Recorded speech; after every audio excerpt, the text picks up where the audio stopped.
Namhlanje bekusuku lecala enkantolo yemanje yaseThekwini lapho owaseBurundi ezame ukubulala owakuleli wesifazane wakaMbele othe wazama ukumgwaza amanxeba awu-40 emzimbeni. Njengamanje sikhuluma lo wesifazane usesibhedlele ulwela impilo yakhe.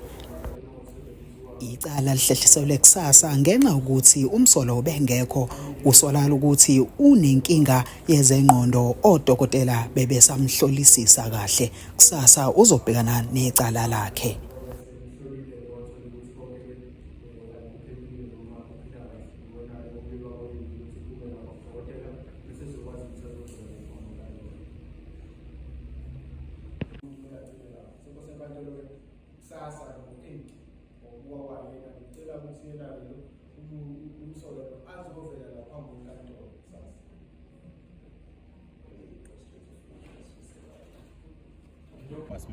Umndeni wakaMbele okhokhelwe esimazingeni likaPastor Mjosti okuyena ubhuti walowo ogwazwe amanxeba awu-40 usedlulise ukubonga okukhulu ekumalunga eMarch and March ngokuthi izobeseka kulesimo esibuhlungu kangaka.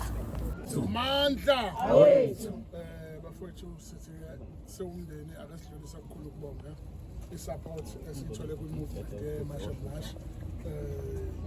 Ihamba ibanga elide kakhulu ngoba like every day bayakwazi ukuthi bathinta ifamily bafike nasekhaya bazobheka isimo ukuthi sihamba kanjani, ba-arrange-ele nabantwana ama-counselling. So sisijasitha siyabonga kakhulu mfowethu into eniyenzile ni-March and March nikhombisile ukuthi umuntu anibi naye ebuhleni kuphela kodwa noma kukhona izimo ezimvelelile niyakwazi. So njengamanje ifamily niyithwele kakhulu nayo ibuyelwa i-hope uma ibona le support engaka enipha yona, even nokuyihlalela ezinye izinto nesihlelela zona. So siyabonga kakhulu nje kwi-March and March bafowethu i-movement yenu enhle esiyithandayo esiyisekayo futhi kakhulu ukuthi umuntu ose-South Africa ngokungemthetho kubalulekile ukuthi alishiye lelizwe abuyele ezweni lakhe naye ehamba ayolungisa inkinga zakhe, sisale nezwe lethu nathi silungise zethu ngoba asisakwazi ukuthola kahle izinto ezilingana thina ngoba masekunanabantu aba-extra esibalweni sezinto ey'suke ey'hlalelwe thina. So guys, ngalawo mazwi sizosho ukuthi bafowethu siyabonga bonke abantu abasisaphothile nonke ngangembiza amagama Umzimba Khalimali, oMenzi Biyela, umfowethu o-Ektayo, uNqobile Mbandlwa. Siyakubonga kakhulu leyo support emsebenzini naseyifamily iyasiqinisa kakhulu.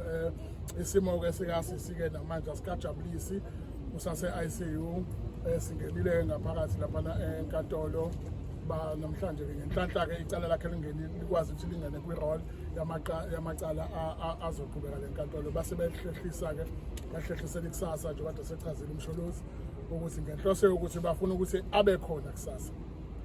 Engakubalula nje ukuthi i-magistrate ithole ukuthi maningi amaphutha enzekile estation police station la aboshwa khona lo muntu, maningi izinto abangayilandelanga kahle ngoba nangaleskhathi bemnyisa khona laphana ukuthi ayobhandishwa izandla esibhedlela kwakumele baqale bayenze application yalo ukuthi lesibopha umuntu la kodwa sifisa ukuthi sim-applyele ukuthi akaye esibhedlela ngoba phela umuntu meseboshiwe akuseyena amaphoyisa sekuwe state into yakhe sekufanele yazi ukuthi isuke iphi yayaphi. But masifika la enkantolo sithola okuningi abalandelanga imigudu efanele. But-ke ngosizo-ke lokuthi-ke nathi bakhona abameli esisebenzisana nabo kuyasijabulisa ukuthi yonke into iyazama manje ukuthi ibuye ngoba bese kuney'nkulumo zokuthi kwakusasa angeke afike uzovela isiwe futhi engazange inkantolo ikuchithile-ke lokhu inkantolo athi no akabuye ezenkantolo.